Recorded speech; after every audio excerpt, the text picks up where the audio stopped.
existir no Brasil é cláusula pétrea. Então, de tudo isso, pensa comigo. Extradição envolve dois países. O Brasil não vai extraditar brasileiro nato. Entrega tem a ver com o Tribunal Penal Internacional. O Brasil vai entregar brasileiro nato, naturalizado ou estrangeiro. Ok? Além disso, comentei que expulsão se expulsa um estrangeiro que cometeu um crime grave ou é persona não grata. Deportação, quem vai ser deportado é um estrangeiro que está ilegalmente no nosso país. E quando se fala em banimento, não pode voltar a existir, é cláusula pétrea, seria o envio compulsório de nacional para o estrangeiro. Seria o famoso, o antigo, exílio, que não pode mais voltar a existir enquanto vigorar a nossa Constituição. Ok? Vamos ver a próxima pergunta?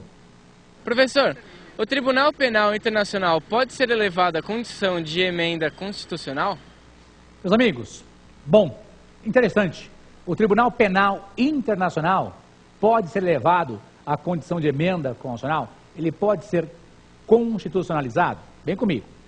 Sim, por quê? O Tribunal Penal Internacional, ele foi criado pelo Estatuto de Roma e é um tratado internacional sobre direitos humanos. Pensa comigo.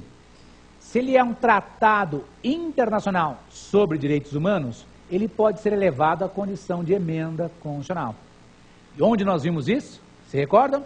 No parágrafo 3º do artigo 5º, onde está dito: os tratados e convenções internacionais sobre direitos humanos, como é o caso do TPI, que forem aprovados em cada casa do Congresso Nacional, em 2 turnos, por 3/5 dos votos dos respectivos membros, serão equivalentes às emendas constitucionais.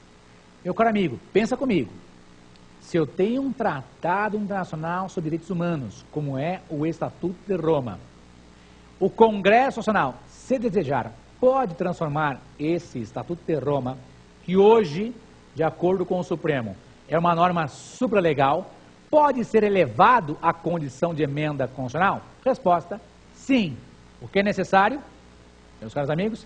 É necessário que o Congresso Nacional realize a votação da aprovação como se fosse uma emenda constitucional. Se recordam? 3/5 em 2 turnos nas 2 casas do Congresso Nacional.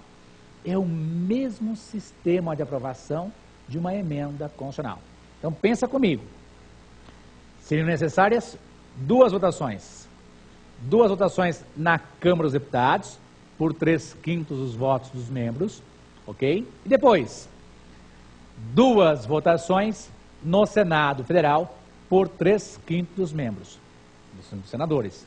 Então, junto comigo, no total, 4 votações. 2 na Câmara, 2 no Senado, como se fosse uma emenda. Vamos repetir. Meus amigos, Tratado Internacional sobre Direitos Humanos. O Estatuto de Roma é um tratado internacional sobre direitos humanos. Ele pode ser levado à condição de norma constitucional? Sim. Como é que chama isso tecnicamente? Ele pode ser constitucionalizado? Ok, é possível. O que é necessário? Presta atenção. 3/5 em 2 turnos nas 2 casas do Congresso Nacional. 3/5 em 2 turnos nas 2 casas do Congresso. Pergunta inteligente, pergunta atual. E isso é possível pela emenda, por conta da emenda constitucional 45, que introduziu o parágrafo 3º lá no artigo 5º da Constituição. Vamos enfrentar a última questão? Vamos lá? Professor, alguém pode ser condenado à pena de morte no Tribunal Penal Internacional? Meus caros amigos, foi dito pelos senhores que sim.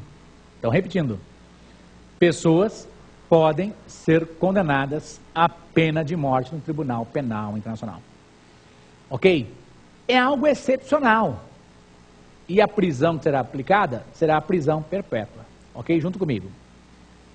É possível a aplicação de pena de morte lá pelo Tribunal Penal Internacional. É possível.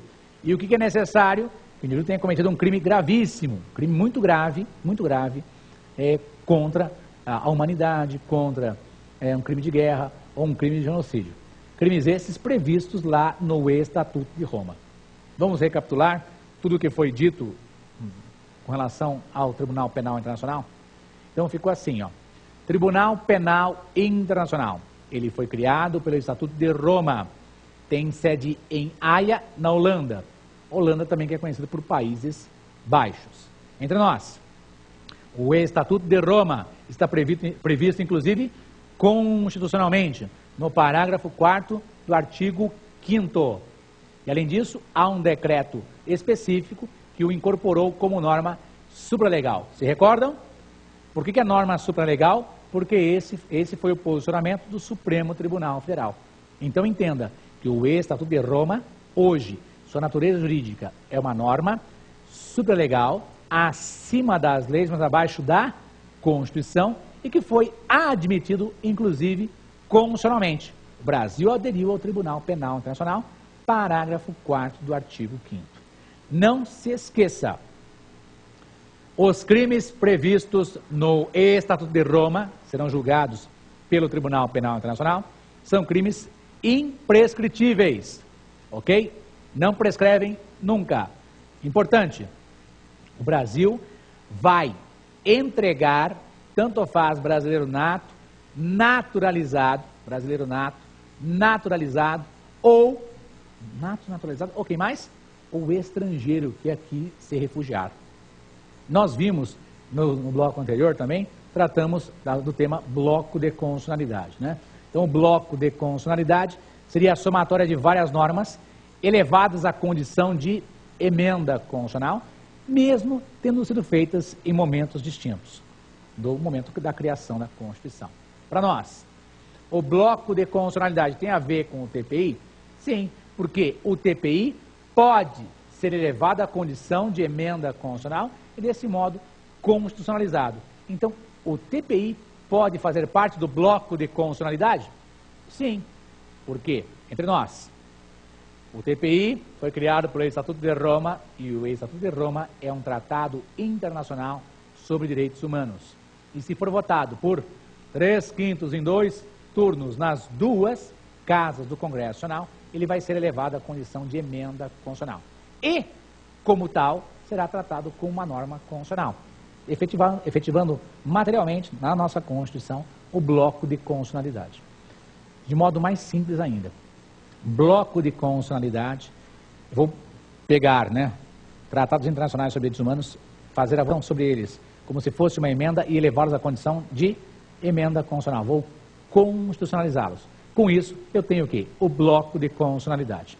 Não se esqueça que grandes humanistas já entendiam que o bloco de constitucionalidade já existia entre nós, de acordo com o parágrafo 2º do artigo 5º, ok? Mas, felizmente ou infelizmente, foram votos, opiniões vencidas, e o Supremo disse que os tratados internacionais sobre direitos humanos, isso em dezembro de 2004, se recordam? Dezembro de 2008, julgando o RE número 466343 e outros 2 habeas corpus, entenderam que os tratados internacionais sobre direitos humanos são normas supralegais, acima das leis, mas abaixo da Constituição, como é o Estatuto de Roma, ok?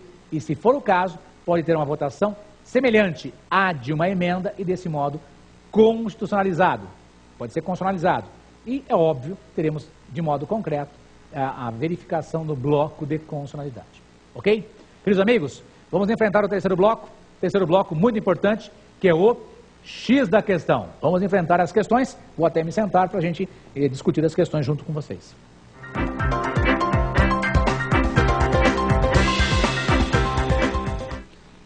Queridos amigos, vamos enfrentar agora o terceiro bloco, que é o X da questão. Questões que foram separadas da prova do CESP, de concurso, né?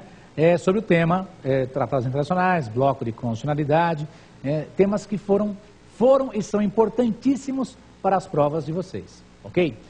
Vamos colocar a questão na tela, a primeira questão, por favor. Diz lá, vejam na tela. Assinale a alternativa correta, uma prova de 2008, né? Assinale a alternativa correta. E a letra A diz assim: a prevalência dos direitos humanos, a não intervenção e a igualdade entre os Estados são objetivos fundamentais da República Federativa do Brasil? Aqui entre nós, vem para cá junto comigo, meu amigo. Que questão difícil que é essa, né? Será que são objetivos fundamentais? A resposta, não. Então, a letra A, presta atenção, está equivocada. Por que a letra A